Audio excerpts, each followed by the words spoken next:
Bien, regresamos con ustedes. Como les habíamos prometido, tenemos un excelente invitado, Máximo Calzada, doctor, miembro del Colegio Dominicano de Abogados y sobre todo de la Fundación Justicia y Transparencia. Vamos a hablar largo y tendido con él de todos estos vericuetos que tiene el andamiaje jurídico nuevo y viejo. Por eso decimos que es una gran entrevista que vamos a tener. Y buenos días, doctor. Buenos días, muchas gracias por la invitación a este programa. Gracias. Doctor, estamos hace mucho por comprender las ventajas que tiene el nuevo código y las desventajas que tiene. Porque hay múltiples corrientes que quieren desacreditar el nuevo, que valoran el nuevo código como una buena adquisición, porque ante no hay nada, lo que aparezca es bueno, y así. Usted nos puede dar con objetividad, como lo ha hecho, esa valoración. Bueno, lo primero que hay que decir es que el código que nosotros tenemos se tradujo al español, el código napoleónico se tradujo al español en 1884. O sea, este código tiene 141 años. O sea, estamos juzgando delitos modernos, criminalidad moderna, delito tecnológico, con un código de 1844 que tiene ¿cuánto? Tiene 141 años. De manera que ya era hora de que la República Dominicana, los legisladores, aprobaran una ley moderna, ¿verdad?, que responda a los nuevos cambios y a los nuevos tiempos. Hay que decir que este código tuvo un proceso de 20 años más o menos, más de 2 décadas en el Congreso dando vueltas, básicamente por el tema de las 3 causales.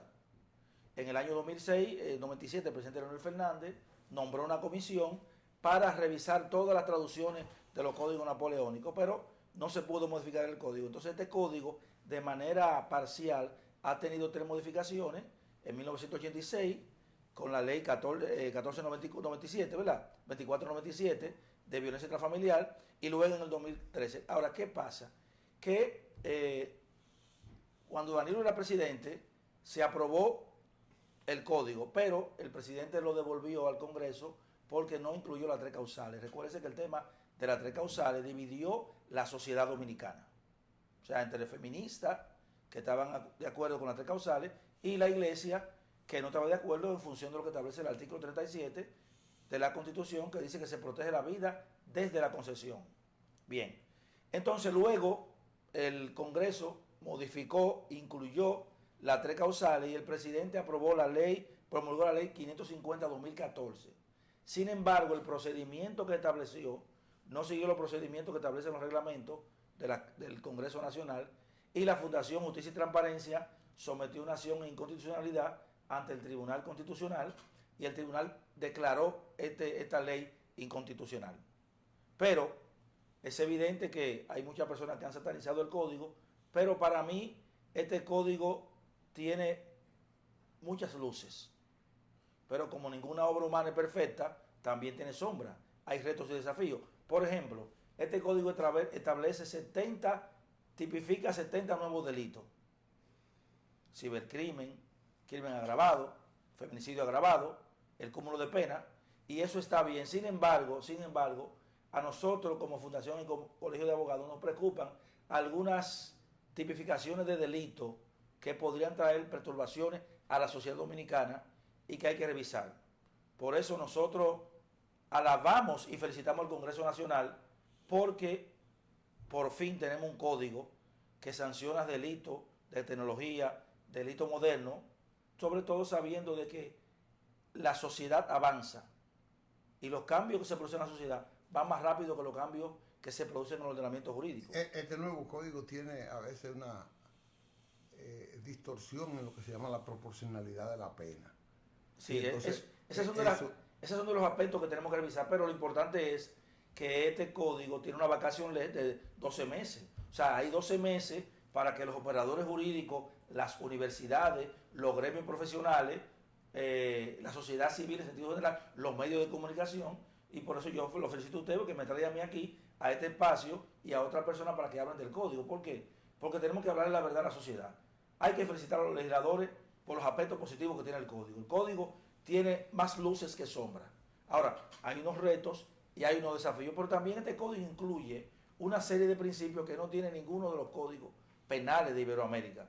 Principio de retroactividad de la ley, principio de favorabilidad, entre otros temas, ¿verdad? Como de retroactividad. Y retroactividad de la ley, o sea, y retroactividad de la ley, por ejemplo, el principio de legalidad, interpretación estricta, principio de pro persona, o sea, es una serie de principios, 14 principios, que recogen los principios que están establecidos en la Constitución y en los tratados internacionales de derechos humanos que nosotros hemos aprobado y hemos notificado, y también algunos principios que están en la ley 7602, Código Procesal Penal Dominicano.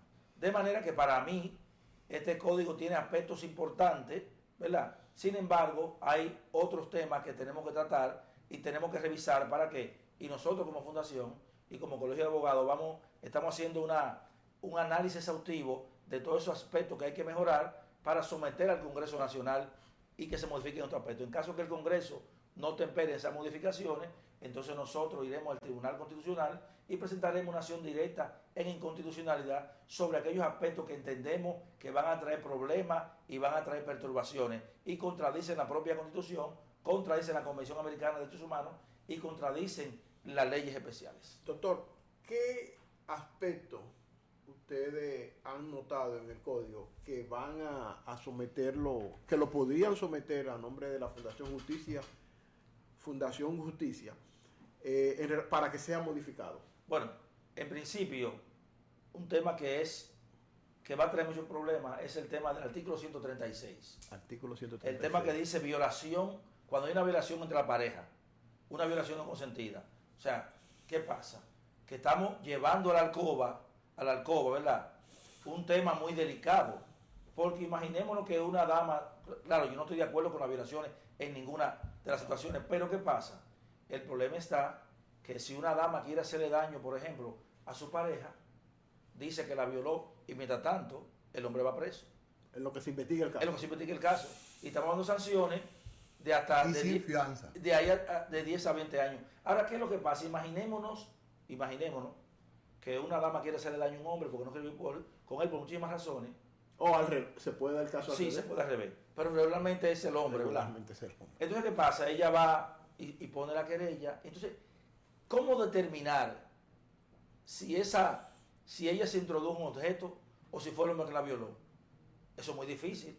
Pero mientras tanto el hombre va a estar preso. Entonces, imaginémonos que en esas situaciones a un hombre lo apresan y lo condenan, por ejemplo. Cuando ese hombre salga de la cárcel, ¿qué va a pasar? Él la va a matar. La va a matar. O sea, si una persona lo condena siendo inocente por esa situación, cuando salga, ¿qué va a hacer? La va a matar. Entonces yo entiendo que estos son de los aspectos que tenemos que revisar.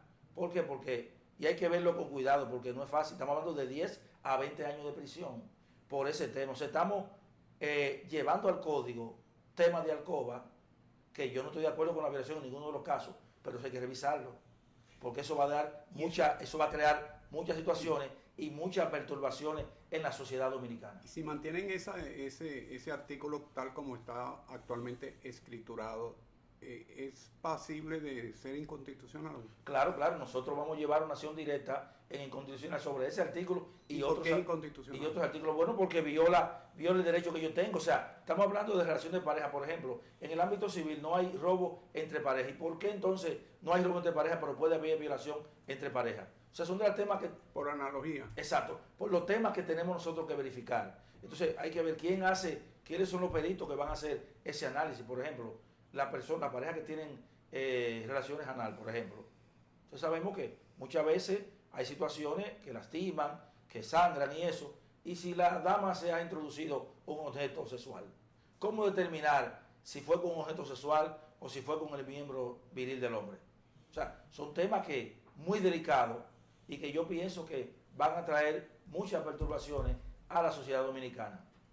También otro tema, por ejemplo, el artículo 110, la difamación y la injuria por cualquier medio contra los funcionarios públicos.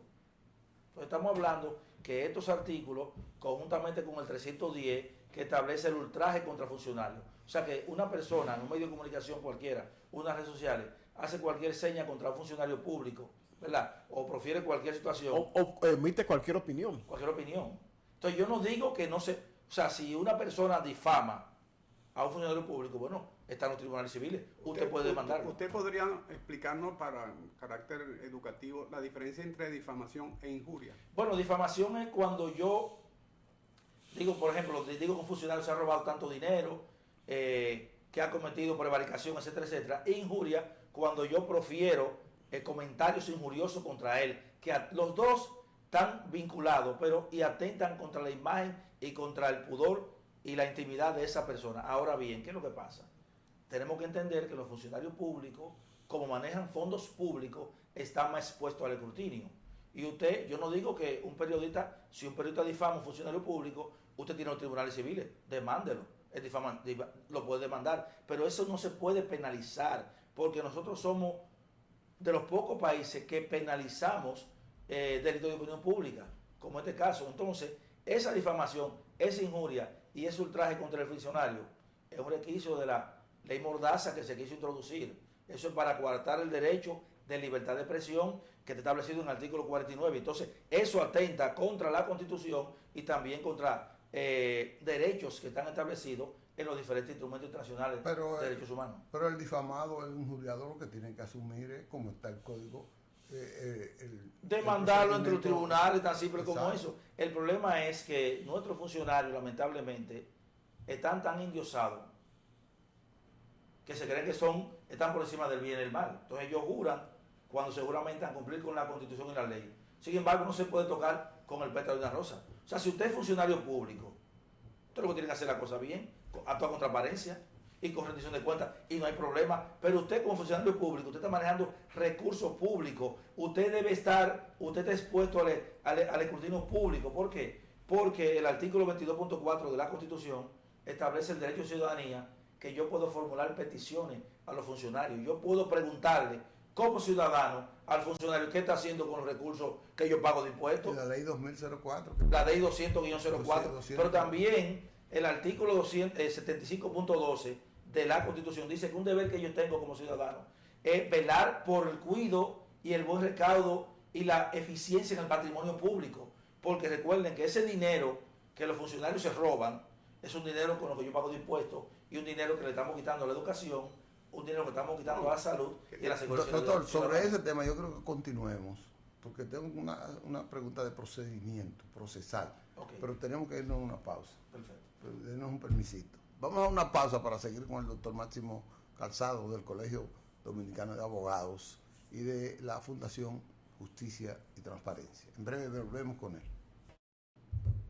Bien, regresamos. El doctor estaba dilucidando lo que era el asunto de la ley y la difamación y la injuria en este caso. Pero yo le quería hacer una pregunta, pero yo lo voy a cambiar para que el tiempo nos dé, doctor. Porque la mitad, yo digo que el 70% de la sociedad está en desacuerdo con estos acuerdos que está haciendo el Ministerio Público para favorecer a grandes corruptos. La cárcel está llena de corruptos, de ladrones, de personas que han cometido crímenes. Pero cuando son de tanto renombre, por ejemplo, hace 2 años hubo un señor llamado apellido Jiménez que devolvió 2.700 millones de pesos. Devolvió. Si devolvió 2.700 millones en un acuerdo con la Fiscalía y no fue preso, es porque alguna otra cantidad le sobraba. Él dividió y bueno, vamos a quedarnos con la mitad o con tanto. En estos días condenaron a ¿cómo se llama? Max Montilla. No, al otro, al anterior. El hermano de Danilo, Alexis. En ese expediente habían como 8 o 10 personas con las que la Fiscalía negoció. Y una parte importante no fue preso, pero también fue cómplice de la corrupción de Alexis, la que el tribunal le probó a Alexis. Inclusive el recurso de lo que ellos se beneficiaron, la Fiscalía no le interesó eso, que lo devolvieran. Yo estoy de acuerdo que la sentencia que debe tirar un tribunal debe ser que el Estado recupere lo que se han robado, no un chin de lo que se ha robado. Y tiene que darle una sentencia condenatoria de su derecho para que él vea que intentar robar nada más, violar la ley, tiene un costo. Max devolvió 3.000 millones de una querella de 50.000 millones que tenía.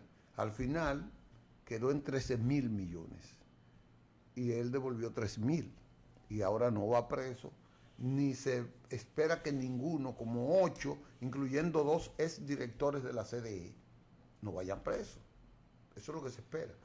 Ustedes como colegio de abogados, yo sé que tienen sus intereses ahí. ¿Cómo ven esto? Porque la sociedad lo está viendo muy malo. Yo voy a dar mi posición como abogado y como ciudadano personal, porque no quiero comprometer, ¿verdad?, la posición del colegio de abogados. Yo entiendo que, por ejemplo, el tema de los acuerdos, eso se usa en todos los países del mundo, se usa en Estados Unidos. Quirino negoció también. Ahora, ¿qué es lo que yo veo en los temas de corrupción? Lo que yo digo, Máximo Calzado Reyes, que no es solo que devuelva, tiene que haber una sanción. Porque entonces, ¿cuál es el mensaje que estamos mandando a la población? Entonces, roba, cuando tú vayas a robar, roba mucho. Roba mucho, devuelve una parte y ya. No debe ser así. Además, la población tiene que tener conocimiento de ese acuerdo. Porque ninguno de ustedes ni yo tengo conocimiento. Ese acuerdo debe ser público para que yo vea. Ahora, ¿cómo sabemos si es verdad que se devolvió ese dinero? No es nada más que lo digan. Y el Ministerio Público dice eso como un trofeo. Logramos, pero hay que ver todo el contexto y si él va a delatar a otra persona y si el Estado va a recuperar más dinero por esa devolución que le ha hecho. Ahora, el Código Penal establece los acuerdos, juicio penal abreviado y todo eso, pero esas son de las cosas que deberían estar en el Código también, en este Código Penal, para ese tema de la corrupción.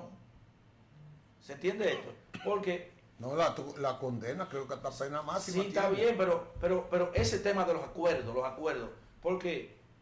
¿Eso está fuera de la ley o dentro de...? No, el acuerdo es permitido, pero yo digo que tenemos que ser más explícitos y que la población tiene que tener conocimiento de cuál es el acuerdo, porque el acuerdo que ustedes conocen, que yo conozco, es el que sale en la prensa.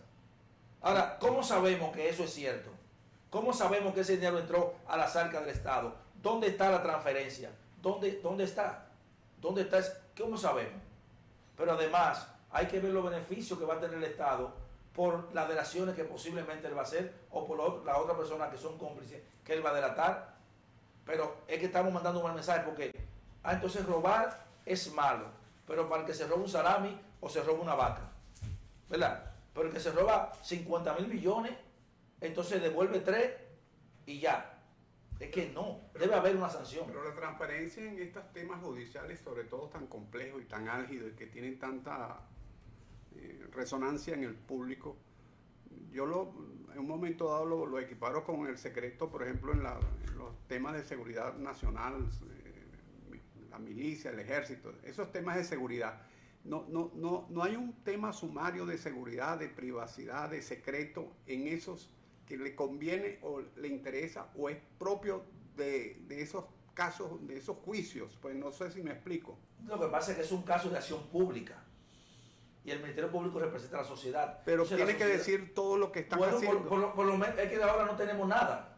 Esos acuerdos no tenemos nada. Nosotros no sabemos si es verdad que ese dinero se transfirió. Mira, pero tienen fe pública, los fiscales, uno debe confiar. Los fiscales no tienen fe pública. Los fiscales no tienen fe pública. No tienen fe pública. Los alguaciles tienen fe pública. Entonces, lo que yo digo es, ¿cómo sabemos que eso es verdad? O sea, ¿qué beneficio, aparte de ese dinero, va a tener el Estado? Entonces, ¿pero cuál es el mensaje que estamos mandando? O sea, roba mucho, que al final te vamos a descargar. Ese es el mensaje que estamos dando a la sociedad, porque ese está involucrado 50.000 millones, devuelve 3 millones. ¿Y cuánto le queda? En el que devuelve 3.000 millones, ¿cuánto le queda? En el sentido común que dice. Dicen, roba mucho para que pueda pagar un buen abogado y una buena oficina de relaciones. Entonces, no solamente que devuelva lo robado. ¿Y dónde está la sanción? Porque no hay sanción. ¿Dónde está la sanción? ¿Cuál es el mensaje? Ahí estoy de acuerdo con usted, tiene que haber una sanción. El mensaje, porque no es nada más eso. Claro, usted me dice un acuerdo, por ejemplo, en Estados Unidos, entonces un acuerdo, sí, pero tiene sanción, tú llevas prisión. Entonces, estos acuerdos deben dar, además de la devolución del dinero, debe haber sanción penal. Porque usted defalcó al Estado. ¿Estamos claros? Sí, pero yo lo que me refería era a los detalles del acuerdo, por lo menos en una etapa Bueno, del juicio, quizás que no no deba 100% decirse. una vez pero terminado el juicio, ya ¿Por sea qué no debe decirse? Y sí, porque perdón, quizás sí. es por la Bueno, dinámica hasta, del ok, juicio. yo estoy de acuerdo con usted, hasta que no se no- termine el proceso, pero es que la población tiene que conocer eso. No, es que yo no digo que no lo conozca, sino en qué tiempo debe Bueno, hay que conocerlo. ver la etapa, ¿verdad? ¿En qué etapa? La etapa, si estamos en etapa de investigación de otro proceso, pero el tema está, Claro. es que debe haber una sanción penal, porque si no estamos mandando un mensaje. Entonces, el que se roba un salami, el que se roba un cerdo de guineo, o un cerdo de una vaca, o que un caballo. Entonces, esta persona, entonces, ¿cuál es el mensaje que estamos hablando? Doctor, con este acuerdo, Maxim va a ir a los tribunales. No, Es que no sabemos todavía. no se sabe todavía. No se sabe, porque es el tema, no se sabe qué es lo que va a pasar, porque esas informaciones deben ser públicas para que la población conozca. Doctor, ¿qué es lo que está haciendo el Colegio de Abogados a propósito del Código Penal? Bueno, mire, nosotros en el Colegio de Abogados, y aprovecho la ocasión para el doctor Trajano Potentini, presidente del Colegio de Abogados, le ha mandado un ejemplar del código a cada uno de ustedes para que lo lean, ¿verdad? Y puedan también corroborar o no lo que hemos dicho aquí sobre esto. Pónganlo ahí O sea, para, que, entonces el colegio, para que eso se vea. El colegio está haciendo una labor titánica de educación y capacitación. A pesar de que los fondos están retenidos, nosotros no nos hemos parado de dar capacitación. Si usted va a la Bolívar, va a ver que los sábados, fin de semana, domingo, siempre nos mantenemos constantemente en actividades. Entonces nosotros tenemos una labor de educación a nivel nacional con ese código. Yo estoy aquí. ¿Y esa educación va dirigida a los abogados? A los abogados y al público también en general, porque este programa lo ve el público. Y la persona, por ejemplo, hay personas que le interesan, algunas que no son abogados, le interesan algunos de los temas que estamos tratando ahí, pueden ir a verlo. Porque hay temas que no son necesariamente, aunque son de derecho, pero hay temas que le interesan a la persona. Por ejemplo, los médicos. Yo estuve el sábado pasado en el programa de la Z101, la receta médica, viendo el tema solamente del tema de la salud establecido en el Código Penal. O sea, y yo los felicito a ustedes por esa apertura, y no solamente me traigan a mí, traigan a una persona para que hablen de las bondades y los retos y los desafíos que tiene este código. Y uno de los retos es el tema de la divulgación, porque la sociedad tiene que conocer qué es lo que establece el código para que no se lleve la mano de nosotros, porque posiblemente algunos sectores quieran satanizar el código. Nosotros decimos que el código tiene muchas luces, se tipifican más de 70 delitos que no estaban tipificados, pero también tiene sombra, porque ninguna obra humana es perfecta. Ahora tenemos la ventaja de que tenemos 12 meses para revisar, para discutir y para analizar y hacer los cambios que se requieren hacer en el código. Una pregunta, y me voy a salir un poco del tema del código, pero es más doctrinaria quizás. El Poder Judicial tiene entre sus funciones ser una especie de equilibrio entre los poderes. Claro. Si hay una ley que va contra la Constitución, el Poder Judicial en su Tribunal Constitucional Claro. emite una sentencia. Si el Poder Ejecutivo comete un desliz, emite un decreto o reglamenta una ley de forma no correcta, el Poder Judicial hace las correcciones del lugar, ¿verdad? O lo declara no Tiene constitucional. potestad legislativa, o sea, puede someter proyectos de ley Esa y es reforma la de palabra. hasta ahora, entonces, discúlpeme. hoy, el actual Poder Judicial dominicano, digamos, cumple a cabalidad con esa función de equilibrio en la sociedad. Bueno, claro que sí. Y ahora mismo, por ejemplo, el Poder Judicial está abocado a un tema de la digitalización de los procesos, tanto civiles y penales, y ya ustedes ven que hay muchas audiencias virtuales, pero también el Poder Judicial tiene la escuela del Ministerio Público.